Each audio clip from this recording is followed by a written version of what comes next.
When I least expect it, my past catches up to me. I'm not as worried about my past as I am worried about the man who is supposed to protect me.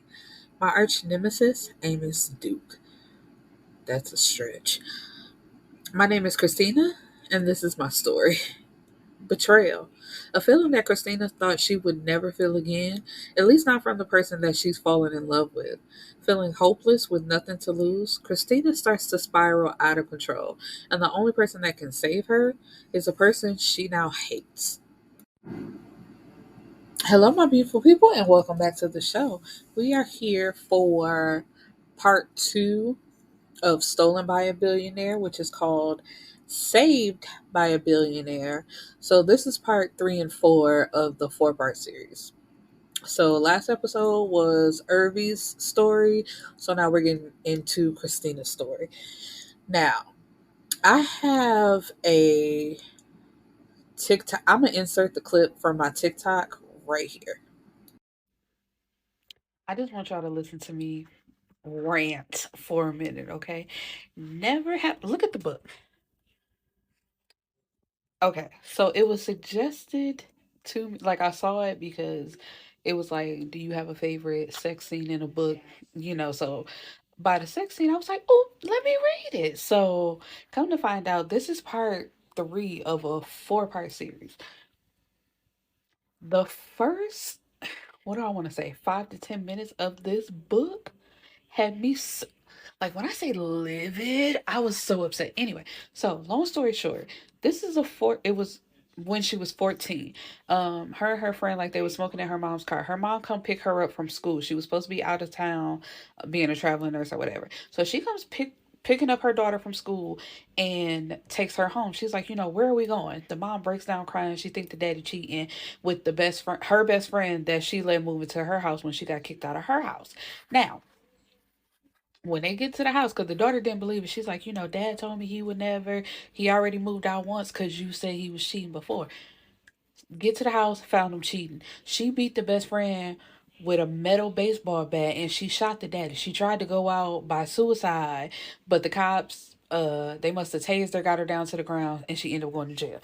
Now, she was in jail for 24 years. We at what? She already spent 18, so she just had like a few more years to go. Now, one day when the daughter gets to the jail, the daddy is walking out of the jail. And it's like, what are you doing here? And he's like, not that I have to explain anything to you, but I'm here to see my wife. And so she just shoot past him. And as fast as you can get through the process of visiting somebody, she goes and sees her mama. And she's like, what was he doing outside? Come to find out, the mama's about to get back with him, and while she been in jail, old boy stayed with the best friend, and they had two kids together. And she's talking about when she get out on parole, she's being paroled to his house, and they gonna raise the kids together as a family. Bitch, what? When I say my blood pressure was through the roof, I said, what fucking book is this? So, as you heard from my TikTok, like, after reading that little bit, I was so intrigued because I was like, how do we get from, and I had a little bit of the facts mixed up. Um, she was only in, well, she was in jail for 16 years and she still had 8 more to go. And she had applied for parole before and been denied. And so, yeah, like I was saying, so after reading that, I'm like, okay, so how do we get from that to the girl who was punching Amos in a parking lot and disappeared? And so I'm like, when I was reading the synopsis, excuse me, and I said that was a stretch of being her arch nemesis, because it's just like, you don't like him because he shot at your friend, which is completely understandable, but baby, you have bigger problems. So, with that being like her foundation into adulthood, because after the mama went to jail, and then Christina had to remain in the house with her dad and now Maya, with them as a couple. And then, Maya having the two children, and then them trying to turn Christina into a babysitter. It's like soon she ran away and stayed with her boyfriend Crime. And at first we really didn't get an explanation as to what happened with him. Because that day her mom came to pick her up from the school, she was actually about to skip to go meet up with Crime. So now she's like a tattooed, bald tattoo artist. Like she actually owns her own shop. And she can never sleep. Like she calls them her herbalist. So she has sleeping pills, and then she also has pills that she's taken from these herbalists, which it's not her medication. They're just giving her whatever. And she's smoking. So it's just like what she went through with her parents, and then what she also went through with Crime, which I'm like, even at a young age, if you meet a nigga and he tell you his name is Crime, oh baby, we have nothing to talk about. I'm so sorry. There's no relationship here. Me and you, we are not talking. Because she was what, 14 and he was only 16, dropped out talking about school wasn't for him. I said, "Oh, you can miss me with the bullshit cuz I'm not like I said, even as a teenager, I was never going for shit like that because that don't make no sense. Because who taking care of you? How you making money? Like, what are you gonna do with yourself if you don't at least have a high school diploma? Like, baby, it was never given stupid. I was never stupid. I would have had mad questions. But so now she's not dating anybody. She's not dealing with anybody because after Crime fucked her up, it's a wrap. But pretty soon, Crime starts hitting her up, trying to get back with her or trying to get her to come back to him. And when she okay, let me get this right. So Irby and AD, they got engaged in the last book and she's planning the wedding soon. So with her, of course, being Irby's best friend, her and Amos are around each other more. And at first, it really is like a I hate you too type of thing. Because this nigga has a bird, a talking bird that he like sent over to Christina, like to scare her. And it made her like spill her drink everywhere. And at some point, I'm jumping ahead, but it was just so funny because at some point she is staying in his house, and he comes home one night to her arguing with the bird. When I say that was some of the funniest shit I ever heard, because she was telling the bird to like get out, and the bird was telling her Amos Duke's house. Like, bitch, this is not your like. I would be so, like, for a bird to tell me that this ain't my house, and like, so basically I'm not going anywhere. Like, bitch, this my owner house. This my daddy house. I've been staying. Okay, sorry, so sorry. So at some point, Amos saves her from Crime and from Crime having access to her, but it's given very much Ike Turner, like you can't get away from me, and I'm in here. Um, because Crime wanted her back so she could test his drugs for him. Like he's the one that got her addicted. So she used to be addicted to drugs, but she managed to get away from him and get clean, and she wasn't doing that anymore. And then come to find out, the herbalist that she was seeing, they were quote unquote, um, they gave her a different set of names, but Amos, he finds out everything. So he actually found out their real name and how they're basically just giving her whatever. And they had video because she was sleeping with them, but she told Amos, why do I keep calling him Amos? Amos from the beginning that I sleep with them. And I sleep with like other people too. So basically, given very much the recent episode of P Valley, like I fuck with you, but I'm a hoe. And, you know, he's like, okay, cool. Like, I'm not looking for It was kind of like a repeat of Stolen by a Billion. Kind of, not completely all the way. Because she just, like, her issues were rooted deep. And he really wanted to save her. He wanted to help her. It's just like, I see the person that you could be, but you holding on to shit that you need to let go. And so they getting closer. They start having sex with each other. She's really talented. So on top of her being a tattoo artist, she can paint, and draw and stuff like that. So at the end of the first book, Amos is asking her if she wants to be his girlfriend, but their dinner is interrupted by crime. Crime comes and sits down at the table and drops the bomb on her that, oh, my partner fell in love with you.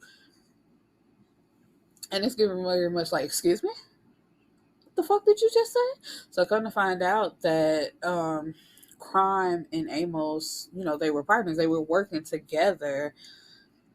I think Amos was supposed to find her like for him. Like he had a hand in some of this. And so at one point Christina was pregnant with her and Amos' baby, but she lost it. She started doing drugs again. But Amos got her into rehab. So, the whole time she's in rehab, he's going crazy without her. But she doesn't want to see him. She doesn't want to talk to him. Like, basically, that part is over. But it's getting real close to Christmas. And I don't know why that's significant, but it's just like she did she spend Christmas? She spent Christmas in the rehab, but it's like as soon as she got into rehab, it's like that's when he started going crazy. Like he pulls up to the let me say this, the therapist in the rehab don't like her. Don't like her. I don't like her at all. Cause it's almost like I don't know if it's just me or what, but the way the therapist is written, it's almost like I'm finna wean my bitch up off of you. Like the therapist wanted her in a way. That's the vibe I got. I'm just speaking for me. But I was just like, I did not like that therapist. I swear to God, I didn't. I could not stand her. And then, because like one day after him going fucking crazy, like he shows up to the what the hell is the shit called? The rehab. Lord, why that slipped my mind like that?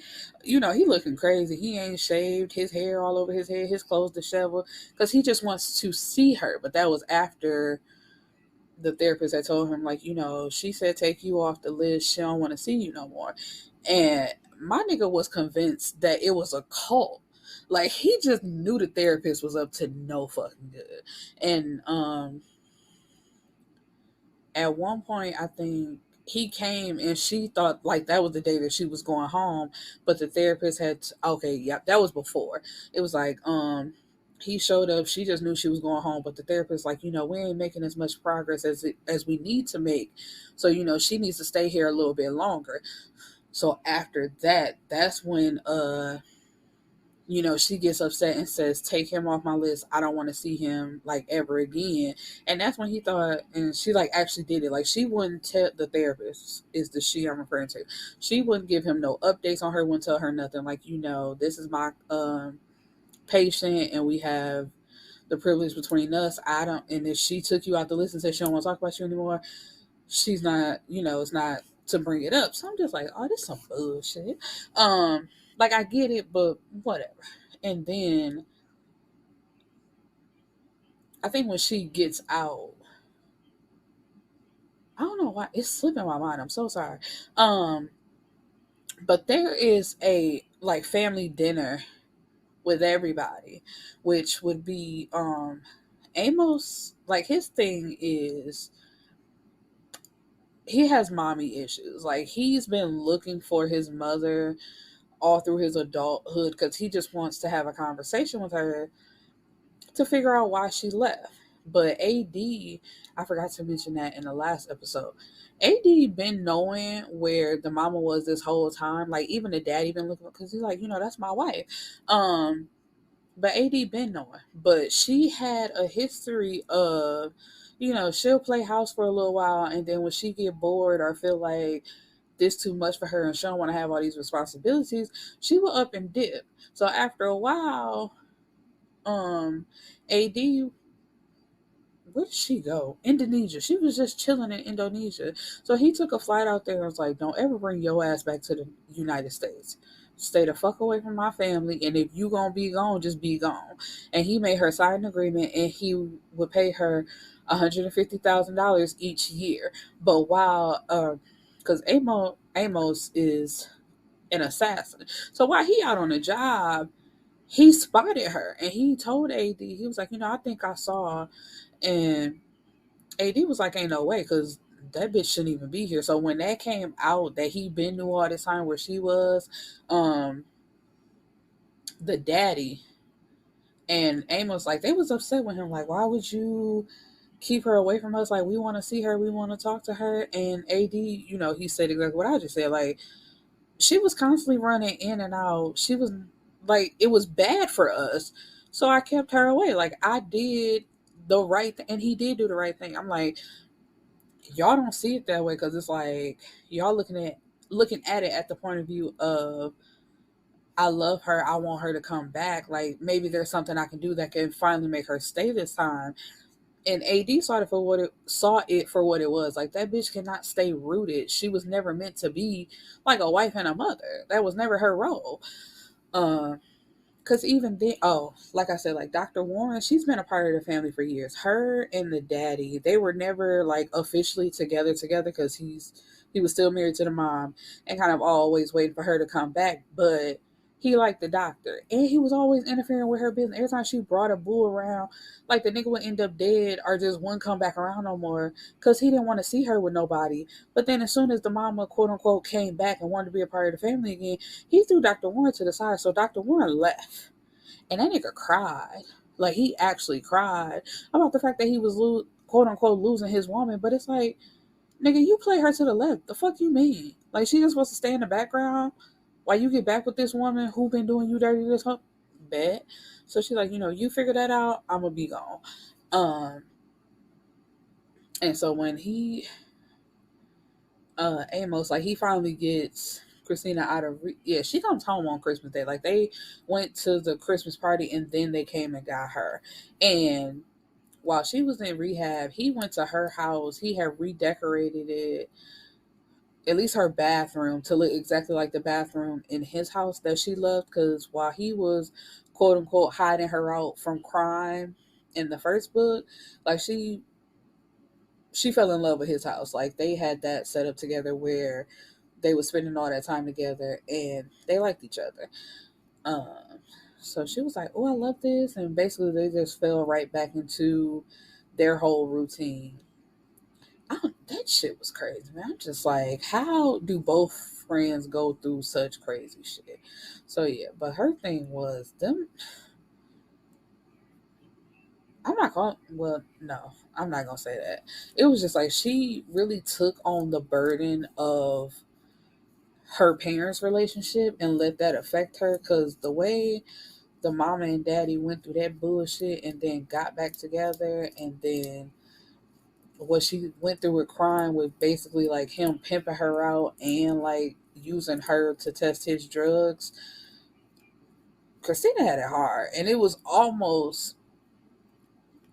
I was kind of irritated at one point because I'm like, all right, man, leave this bitch where she at and let her figure it out on her own. But Amos, he wanted to, like I said, he wanted to save her, and that was just the thing about it. He was like, I'm gonna help you get clean. I'm gonna put you on the straight and narrow.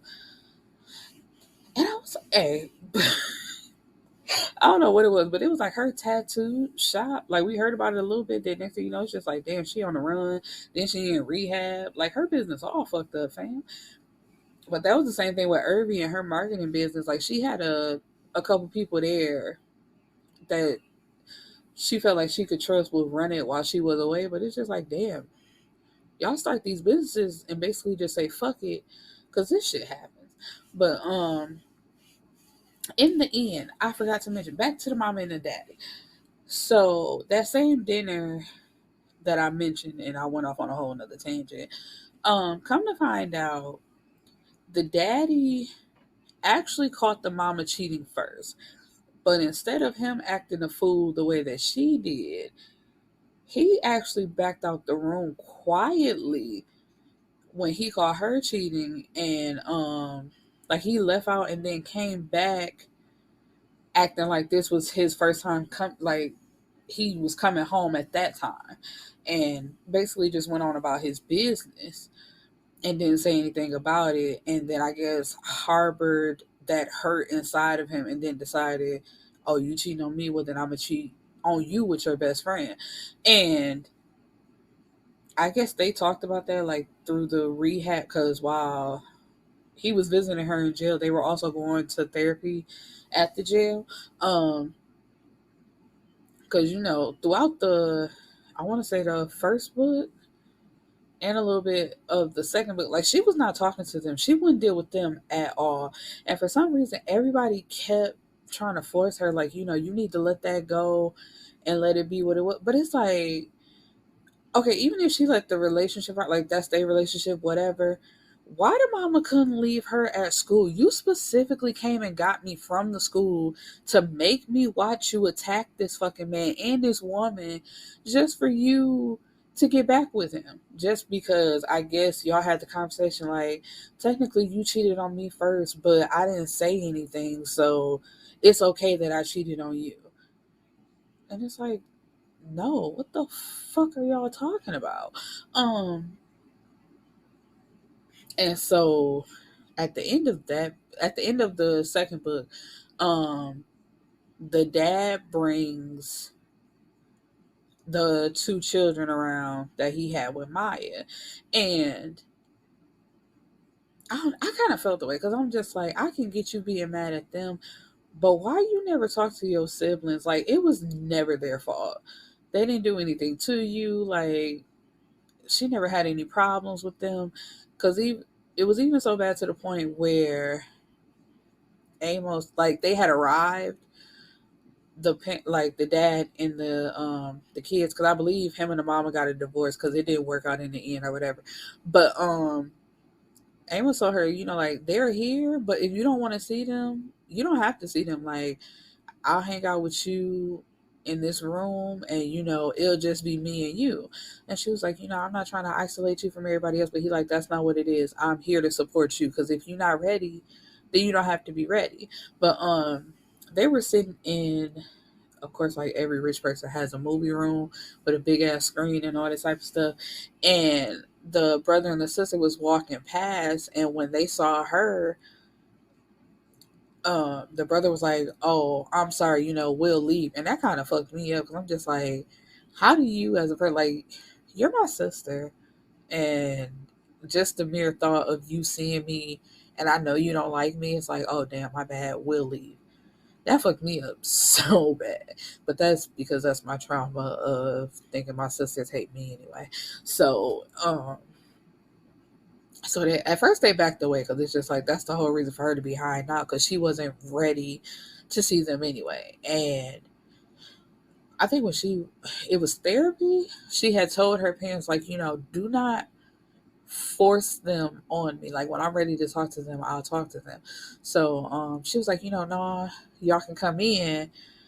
And they kind of looked at her kind of weird because it's like, I thought you didn't want to talk to us. But anyway, they grow closer and they're like having a little moment and getting to know each other. Where the sister, she was close to getting a car for her birthday, but a dude she was messing with, like basically after he had sex with her, he played her to the left, and she like basically spazzed out and got into a fight. So that ruined her chances of her getting a car for Christmas. But because I thought it was for her birthday, but no, it would have been her Christmas present. Because she's like, she's great in school, she's smart, all that type of stuff. But that was like the one thing that stopped her from getting her gift. Like she didn't get nothing for Christmas, and I don't know if I agree with that. Like taking away Christmas celebration, like taking away the gift, like you can punish her another way. Like shit, give her the car, but tell her she can't drive it for like a week or something like that, and then that be it. But to absolutely get nothing, then you start hating holidays. Like it's a holiday. Anyway. um, so that kind of drew them closer, and then they play like a family basketball game where just everybody's together. It's great, and I believe this book ends as well with, do they get engaged? Yeah, they do get engaged. They do get engaged. And at the end, it's like some red carpet event and they're being interviewed and the lady asks, well, since y'all both engaged, is this a double wedding? that I hear coming up. And so, of course, the best friends look at each other and nod their heads, and the brothers look at each other like, man, what the fuck did we just do? But everybody's happy and everybody's together. So, but really, I probably butchered this explanation, but please go pick up this whole 4 book series and read it for yourself. It is so crazy good. I really enjoyed it. So Miss J, I look forward because these were my first books that I read by her. I look forward to reading more. Peace and blessings, my beautiful people. See you in the next episode.